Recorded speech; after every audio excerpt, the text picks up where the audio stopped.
আজকে এই সিজনের শেষ বলতে পারেন বা অন্যতম যুদ্ধ, মহাযুদ্ধ আজকে, এবং শেষ যুদ্ধ বলা চলে।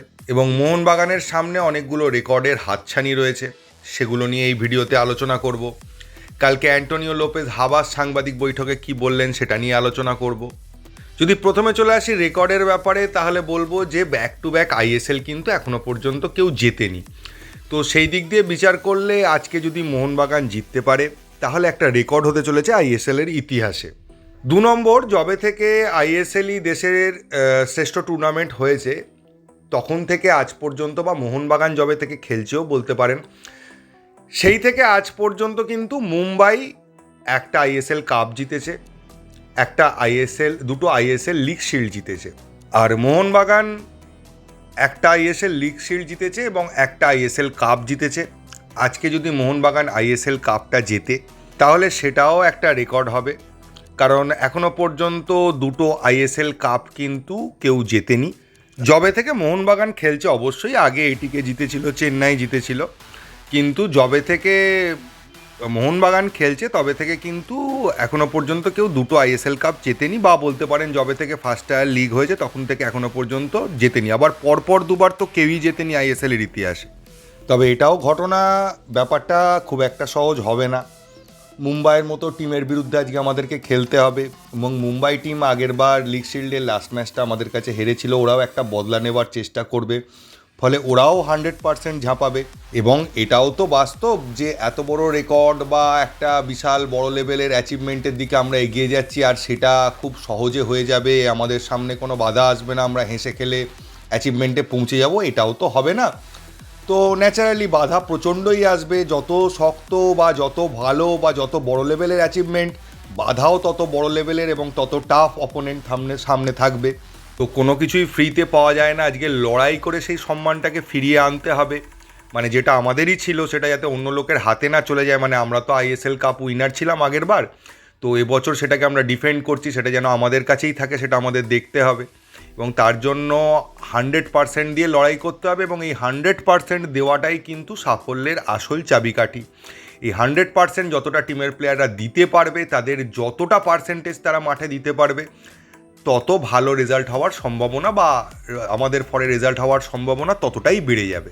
তবে আজকের ম্যাচ আমরা হারি বা জিতি, একটা তো দুঃখের জায়গা থেকেই যাবে, সেটা হচ্ছে অ্যান্টোনিও লোপেজ হাবাসের আজকে তার কোচিং কেরিয়ারের সম্ভবত বলছি, অনেকগুলো কারণ আছে সেটা পরে বলবো, শেষ ম্যাচ হতে চলেছে। কারণ অ্যান্টোনিও লোপেজ হাবাস কালকে সাংবাদিক বৈঠকে যা জানালেন, তিনি কোচিং কেরিয়ার থেকে সরে দাঁড়াতে চান এবং তার শারীরিক অবস্থা ভালো নয়, তাহলে সেটা থেকে বোঝাই যাচ্ছে আজকে হয়তো তার কোচিং কেরিয়ারের লাস্ট ম্যাচ হতে চলেছে। একজন লেজেন্ডারি কোচ, তার সম্পর্কে বলার কোনো যোগ্যতাই আমার নেই, এবং যতটা বলা হয় ততটাই কম হবে।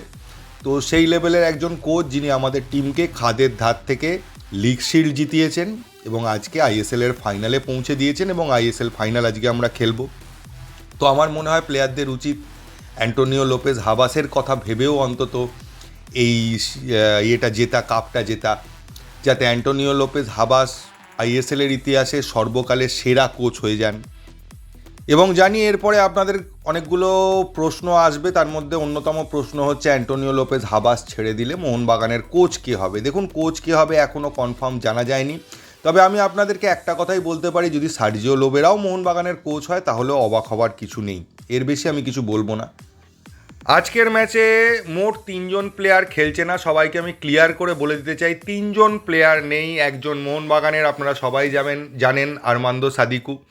অনেকে আমায় বলেছিলেন যে আমি বলেছিলাম যে আর্মান্দো সাদিকু না থাকায় খুব একটা প্রবলেম হবে না মোহনবাগানের, অনেকেই আমাকে বলেছিলেন। দেখুন, আমি সেইভাবে বলতে চাইনি, আর্মান্দো সাদিকু না থাকায় মোহনবাগানের প্ল্যানিংয়ের তো প্রবলেম হবে, এটা নিয়ে কোনো প্রশ্ন থাকতে পারে না। কিন্তু ব্যাপারটা হচ্ছে আগের ম্যাচটা আমরা সাদিকু ছাড়া যেহেতু খেলেছি, তো আমাদের এটা অভ্যেস হয়েছে আগের ম্যাচে, তো সেই হিসেবে আমি বলছি যে খুব একটা সমস্যার কিছু নয়, আমরা সাদিকুকে ছাড়া আগের ম্যাচ জিতেছি এবং ভালোই খেলেছি। তো সেই হিসেবে বলতে চাইছি খুব একটা প্রবলেম হবে না।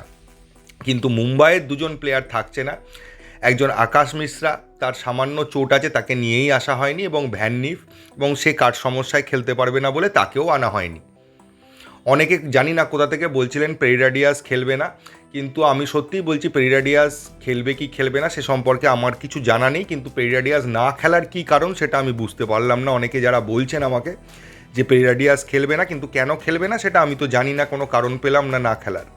কাকে আটকাতে হবে, কার খেলা নজর রাখতে হবে, কাকে মার্ক করতে হবে, এসব নিয়ে আজকে আর সময় নষ্ট করব না, কারণ অ্যান্টোনিও লোপেজ হাবাস সেটা খুব ভালো করে জানেন এবং আমার থেকে কয়েক হাজার গুণ কয়েক লক্ষ গুণ বেটার জানেন, তো তিনি সেটা নিয়ে নিশ্চয়ই ভাবনা চিন্তা করে রেখেছেন। তবে আজকের ম্যাচে রেফারিং একটা ফ্যাক্টর হতে পারে, সবসময় আইএসএলে তো রেফারিং একটা ফ্যাক্টর হয়ে যায়। তবে এইটুকু আশা রাখি যে ফাইনালের মতো ম্যাচ, এত দর্শকের সামনে খেলা হবে এবং প্রচুর সেলিব্রিটি আসবে, তো এফএসডিএল সেটা বুঝেই রেফারির ডিসিশানটা নেবে যে কে রেফারিং করবেন, এবং আশা করছি আজকের ম্যাচে অন্তত একটু বেটার রেফারিং আমরা দেখতে পাবো। তবে আবার বলবো, ঘরের মাঠে ফাইনাল খেলার সুযোগ কিন্তু সবসময় পাওয়া যায় না। একটা দারুণ সুবর্ণ সুযোগ আমাদের হাতে রয়েছে, সেটাকে আমাদের কাজে লাগানো উচিত। এবং আজকে মোহনবাগান তাদের 12th ম্যাচ হিসেবে আমাদের সমর্থকদের একটা সমর্থন পাবে, বিশাল সাপোর্ট পাবে, এবং সমর্থকরাও তো দলে দলে মাঠে যাওয়ার জন্য রেডি। শুধু টিকিটের ঝামেলা না হলে তো আজকে কত দর্শক যে মাঠে যেত আর কত যে রেকর্ড সমর্থক মাঠে উপস্থিত থাকতো তার কোনো হিসেব নেই, কিন্তু সেটা হতে দেওয়া হয়নি যে কোনো কারণেই। তো যতজন যাবে তারাই এনাফ, তারাই কাঁপাবে মাঠ, এটা নিয়ে আমার কোনো চিন্তা বা সন্দেহ আমার তরফ থেকে নেই।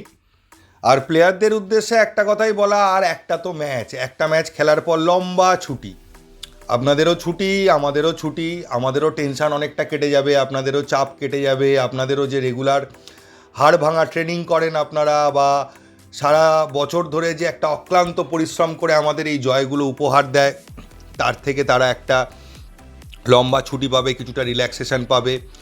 আমরাও যে ম্যাচ নিয়ে টেনশানে থাকি, একটা ম্যাচ হয়ে যাওয়ার পর পরের ম্যাচ কী, পরের টার্গেট কী ইত্যাদি নিয়ে আলোচনা, এবং ম্যাচের আগের দিন থেকে লাইন আপ কী ফার্স্ট 11 হবে ইত্যাদি নিয়ে আলোচনা, এগুলোও বেশ কিছুদিনের জন্য এখন বন্ধ থাকবে।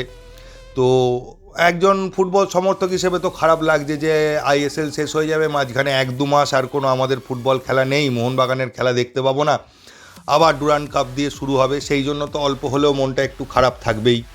তবে হাবাসের শেষ ম্যাচ খেলানো বা আমাদের এখন অনেক দিন মোহনবাগানের ম্যাচ দেখতে না পাওয়ার যে দুঃখ, সেটা ঘুচিয়ে দিতে পারে একমাত্র আমাদের মোহনবাগানের প্লেয়াররা আজকে ট্রফিটা তুলে নিয়ে। তাতে আমাদের দুঃখ বা যে সামান্য একটা দুঃখ রয়েছে সেটা অনেকটাই কেটে যাবে। তো তাদের কাছে এটাই দাবি রাখবো যে আজকে শেষ ম্যাচটা তোমরা জিতে ভালো করে সিজনটা শেষ করো। কথায় আছে যাদের সব ভালো তাদের শেষও ভালো। তো দেখা যাক কি হয় ম্যাচের শেষে। আমি আনন্দে লাফাতে লাফাতে ভিডিও নিয়ে আসি নাকি একটু হতাশা নিয়েই আসি, দেখা যাক। তবে হতাশার কিছু নেই, আমাদের এবছর যা সিজন গেছে হতাশার কোনো জায়গা নেই, দুর্ধর্ষ সিজন গেছে, 2টো ট্রফি আমাদের ক্যাবিনেটে রয়েছে অলরেডি। এবার 3 নম্বরটা জিততে পারলে আরও ভালো হবে ব্যাপারটা। তো সেই দিকে হতাশার কোনো ব্যাপার নেই। এবছর টিম যা খেলেছে, সে আজকের ম্যাচ জিতুক হারুক সেই পারফরমেন্স চেঞ্জ হবে না, সেটা একটা অসাধারণ পারফরমেন্স, এটা নিয়ে কোনো প্রশ্নচিহ্ন থাকার কারোর কাছে প্রশ্ন নেই। তবে ন্যাচারালি মোহনবাগান যে টুর্নামেন্টই খেলতে নামে সেই টুর্নামেন্ট জেতার জন্যই খেলতে নামে, তো আজকে আমরা জেতার আশাই রাখবো এবং চাইবো যে আজকে জিতে একটা বিশাল আনন্দ নিয়ে এই সিজনটা শেষ করি। তো দেখা যাক কি হয়, ম্যাচের পরে তো ভিডিও নিয়ে আসছি, আপনারাও মাঠে যান, মাঠটা কাঁপান, আপনাদের ওপর পুরোপুরি ভরসা আছে, মোহনবাগানের 11 জন প্লেয়ারের ওপর ভরসা আছে, অ্যান্টোনিও লোপেজ হাবাসের ওপর ভরসা আছে, শুধু তারা মাঠে যাক, তাদের সেরাটা দিক, রেজাল্ট অটোমেটিক্যালি চলে আসবে। তো এই ভিডিওতে এইটুকুই, আজকে জয়ের আশা নিয়ে ভিডিওটা এখানেই শেষ করলাম। থ্যাংক ইউ, ধন্যবাদ এবং জয়।